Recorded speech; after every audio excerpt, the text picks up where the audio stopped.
మోకాల నొప్పులకు ఎటువంటి సర్జరీ లేకుండా ఎపియాన్ పెయిన్ క్లినిక్ అందిస్తున్న అత్యాధునిక చికిత్స.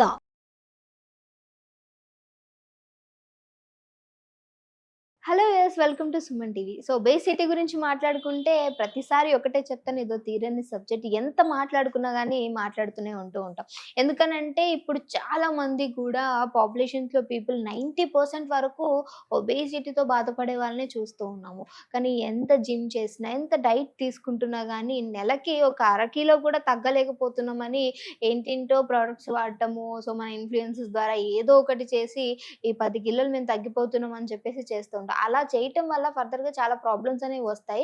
బట్ ఇలా యూజ్ లేదు, మేము ఎంత చేసినా కానీ తగ్గట్లేదు అనుకునే వాళ్ళకి కొన్ని మెడికేషన్స్ ద్వారా ఒక 5 నుంచి 6 కిలోలు తగ్గేటువంటి ఒక అవకాశం ఉంది అంటే మనం ఎవరూ వదులుకోం కదా. సో అసలు ఏంటి అనేది ఈరోజు ప్రస్తుతం మనతో పాటు ఉన్నారు డాక్టర్ ఆకాష్ గారు, అడిగి తెలుసుకుందాం. నమస్తే సార్. నమస్తే. సార్, అంటే ఇంజెక్షన్స్ అనేవి వింటూ ఉన్నాం, ఇంజెక్షన్స్ వెయిట్ లాస్ కూడా ఉపయోగపడతాయి అని.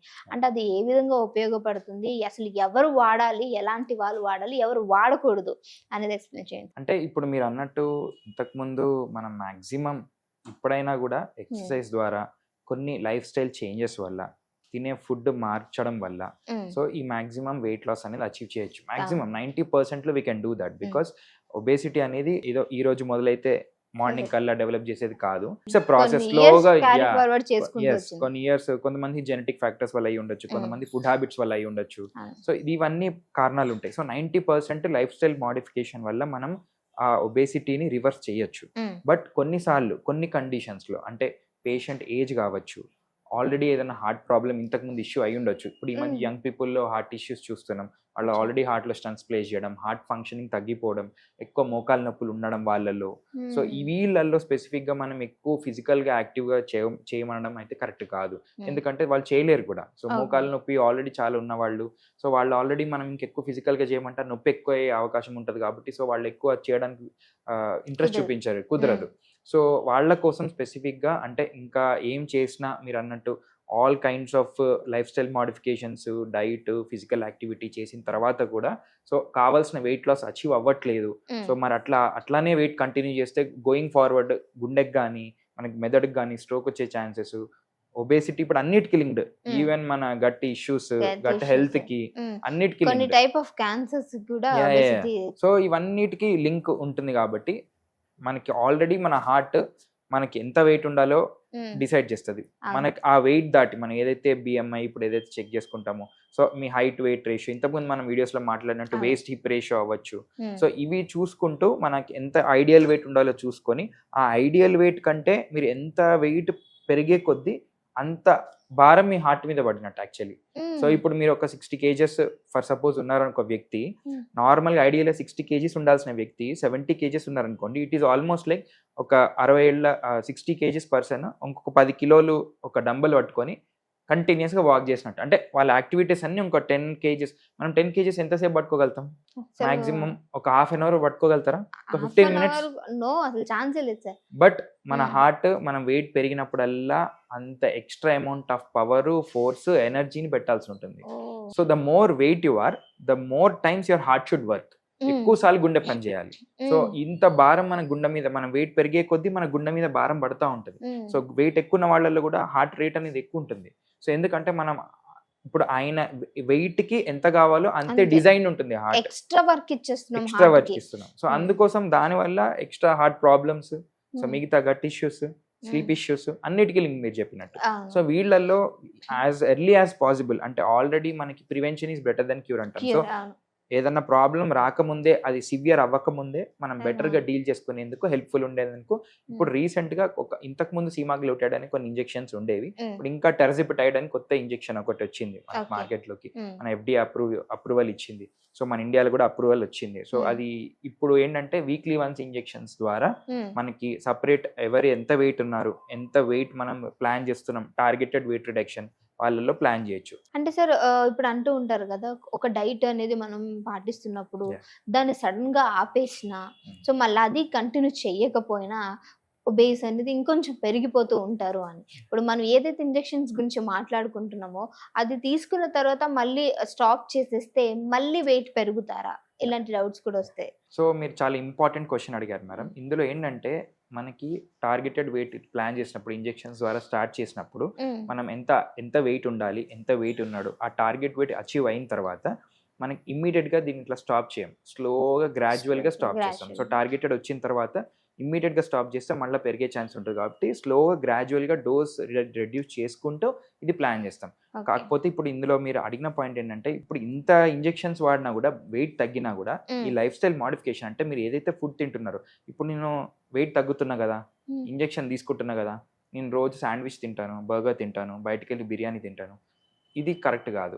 మీరు లైఫ్ స్టైల్ చేంజెస్ చేసుకొని proper food, proteins, fats, carbohydrates మీరు సమపాళ్లలో తీసుకొని దెన్ ఈ ఇంజెక్షన్ తీసుకుంటేనే దాని ఎఫెక్ట్ ఉంటుంది. సో ఓన్లీ ఇంజెక్షన్స్ తీసుకోవడం వల్ల వెయిట్ తగ్గిపోతామంటే తగ్గిపోతారు, బట్ అది మీరు అన్నట్టు మెయింటైన్ అవ్వదు. సో ఏదైతే లైఫ్ స్టైల్ మోడిఫికేషన్ ముందుగా అనుకున్నామో ఆ లైఫ్ స్టైల్ మోడిఫికేషన్ చేస్తూనే ఈ ఇంజెక్షన్స్ అనేవి ప్లాన్ చేయాలి. సో దానివల్ల మీకు ఫర్దర్ గా ఈ ఇంజెక్షన్స్ ఎప్పటికైనా ఆపాల్సిందే మీ టార్గెట్ రీచ్ అయిన తర్వాత. మరి తర్వాత ఆ వెయిట్ కంటిన్యూ అవ్వాలంటే ఎలా? సో దట్ ఈ లైఫ్ స్టైల్ మోడిఫికేషన్స్ అనేవి హెల్ప్ చేస్తాయి. అంటే మరి నెలలో ఎన్ని కిలోలు తగ్గొచ్చు అంటారు సార్ ఇంజెక్షన్స్ యూస్ చేయడం వల్ల? సో ఒక్కొక్క ఇండివిజువల్ కి ఒక్కొక్క లాగా ఉంటుందండి. సో జనరల్ గా బేస్ డోస్ తోటి స్టార్ట్ చేస్తాము, వాళ్ళ రెస్పాన్స్ బట్టి ఉంటుంది. అందరూ సిమిలర్ కైండ్ ఆఫ్ రెస్పాన్స్ చూపించారు. ఇప్పుడు ఒక 90 కిలోల వ్యక్తి ఆయన బేసల్ మెటబాలిక్ రేట్ బట్టి మనం పెట్టిన ఇంజెక్షన్ డోస్ బట్టి ఆయన వెయిట్ రిడక్షన్ అనేది ఉంటుంది. So it for different people different catering of dosage requirement ఉంటుంది. ఓకే, జనరల్ గా ఎంత అని చెప్పుకోవచ్చు? 5 to 10% ఆఫ్ బాడీ వెయిట్ అట్లా ప్లాన్ చేసుకోవచ్చు పర్ మంత్ లో. అంటే దీని వల్ల ఎలాంటి సైడ్ ఎఫెక్ట్స్ ఉండవంటారా? సైడ్ ఎఫెక్ట్స్ అంటే ఇప్పుడు మనం వెయిట్ లాస్ అవ్వకపోతే వచ్చే side effects very important. Weight loss వచ్చిన తర్వాత వచ్చే సైడ్ ఎఫెక్ట్స్ కంటే ఇప్పుడు వెయిట్ లాస్ అవ్వకుండా మాకు ఈ ఒబేసిటీ అట్లనే కంటిన్యూ చేస్తే మీకు కార్డియోవాస్కులర్ ఎఫెక్ట్స్, బ్రెయిన్ కి సంబంధించిన స్ట్రోక్ గానే ఎఫెక్ట్స్, మిగతా గట్ ఇష్యూస్, ఇవి చాలా హ్యాంపరింగ్ అనమాట. ఇవి చాలా ఇంపార్టెంట్. సో ఇది అడ్రస్ చేయకుండా దాని వల్ల వచ్చే సైడ్ ఎఫెక్ట్స్ అంటే ఇంత కొద్ది గొప్ప ఉంటుంది. కొన్నిసార్లు కొంతమందికి పడకపోవడం, మోషన్స్ అవ్వడం, వామిటింగ్ సెన్సేషన్ ఉండడం ఉంటుంది. వాళ్ళల్లో డోస్ తగ్గించి ఏదైనా ఒక డ్రగ్ మొదలు పెట్టినప్పుడు దాన్ని ఎంతవరకు టాలరేట్ చేస్తున్నారు మీదనే మనం దాన్ని ప్లాన్ చేస్తాం. సో ఆ టాలరబిలిటీ బట్టే మనం వెయిట్ రిడక్షన్ అనేది ఆ డోసేజ్ అని ప్లాన్ చేస్తాం. సో ఏదైనా కూడా స్పెసిఫిక్ గా స్లోగా స్టార్ట్ చేసి దాని టాలరబిలిటీ బట్టే పెంచుతాం. సార్ ఇది ఎవరిలో ఇవ్వాలి అంటే స్పెసిఫిక్ గా ఏజ్ రిలేటెడ్ లో అలా ఏమైనా చూసుకోవచ్చు అంటారా, లేదా ఎవరైనా తీసుకోవచ్చు అంటే గైడ్ లైన్స్ ప్రకారం 18 years దాటిన తర్వాతనే ఇవ్వచ్చు అని ఉంది. సో ఈ స్పెసిఫిక్ గా ఈ ఏజ్ తర్వాత ఇవ్వకూడదు అని ఎట్లా ఏం లేదు కానీ, but 18 years is a minimum age. So దాని తర్వాతనే స్టార్ట్ చేసుకోవాల్సిన గైడ్ లైన్స్ వచ్చాయి. అండ్ కొన్ని కారణాలు అంటే కొన్ని ఆల్రెడీ హెల్త్ డిసీజెస్ ఉన్న వాళ్ళకి ఇవ్వకూడదని కూడా ఉన్నాయి. అది మనం స్పెసిఫిక్ గా పేషెంట్ అనలైజ్ చేసి క్లినిక్ వచ్చినప్పుడు కానీ హాస్పిటల్కి వెళ్ళినప్పుడు కానీ డాక్టర్ కొన్ని అవన్నీ వేరియబుల్స్ చూసి దాన్ని బట్టి ప్లాన్ చేయాలా వద్దా, ఇంజెక్షన్ ఎంతవరకు పాజిటివ్ బెనిఫిట్స్ ఉంటాయి పేషెంట్కి, ఎంతవరకు నెగిటివ్ ఉండొచ్చు, అవి ముందే పేషెంట్తో మాట్లాడి ఎక్స్ప్లెయిన్ చేసి దెన్ స్టార్ట్ చేయాల్సి ఉంటుంది. అంటే సార్ వీళ్ళు తీసుకునేటువంటి డైట్ కరెక్ట్ గా లేనప్పుడు ఇంజెక్షన్ అనేది పని చేయదు అంటారు? అసలు పని చేయదు. అంటే ఇంజెక్షన్ పని చేస్తుంది, ఇంజెక్షన్ పనే అది వెయిట్ రిడక్షన్. బట్ మీరు తీసుకునే ఫుడ్ బ్యాడ్ ఫుడ్ అయినప్పుడు మీరు అంటే ఇప్పుడు డోసెస్ కూడా పెరుగుతూ వెళ్తాయేమో, బయట ఫుడ్ తిన్నప్పుడు ఆటోమేటిక్ గా ఫ్యాట్ అనేది పెరుగుతూ వెళ్తుంది. డోసెస్ పెరగడం వల్ల హెల్త్ ఇష్యూస్ కూడా రావచ్చు. ఇప్పుడు ద మోర్ ఇప్పుడు ఏదైనా ఒక డ్రగ్ డోస్ మనం పెంచుతున్నాం అంటే దాని సైడ్ ఎఫెక్ట్స్ కూడా పెరుగుతుంటాయి. So least amount of possible తోటి బెస్ట్ అచీవ్ చేయడానికి ట్రై చేస్తాం. సో అదే చెప్పాను ఇందాక, శాండ్విచ్ తింటాను, నేను కావాల్సిన బిర్యానీ తింటాను, కావాల్సిన నచ్చిన బన్ తింటాను. సో ఇట్లా ఉన్నప్పుడు సో ఆటోమేటిక్ గా మీరు మేబీ ఆ టార్గెటెడ్ వెయిట్ అచీవ్ అవుతారేమో, బట్ మీరు అన్నట్టు ఆ మెయింటెనెన్స్ కి యూస్ఫుల్ అవ్వదు. అలా you will regain the weight. So injection is not a permanent solution. So life style changes, definite గా లైఫ్ స్టైల్ చేంజెస్, మీ proper diet habits, proper exercise, మీ ప్రాపర్ స్లీప్, ఇవన్నీ చాలా ఇంపార్టెంట్. ఇవన్నీ ఉన్నాక కూడా then only we are shifting towards injection. Last option ఇది. అంటే అన్ని చేశాక కూడా మనకు కావాల్సినంత అచీవ్ అవ్వట్లేదు, సో పేషెంట్ కి మళ్ళీ ఫర్దర్ గా ఇట్లనే వదిలేస్తే పేషెంట్ కి వేరే ప్రాబ్లమ్స్ రావచ్చు అన్నప్పుడే దీన్ని మనం తీసుకుంటాం. సో చూసారు కదా, నార్మల్ గా ఇంజెక్షన్ అనగానే ఎవరు పడితే వాళ్ళు వాడేయకూడదు, ఎక్కడ కూడా రిజల్ట్స్ లేవు అనుకున్నప్పుడు ఇది యూజ్ చేయొచ్చు. Thank you.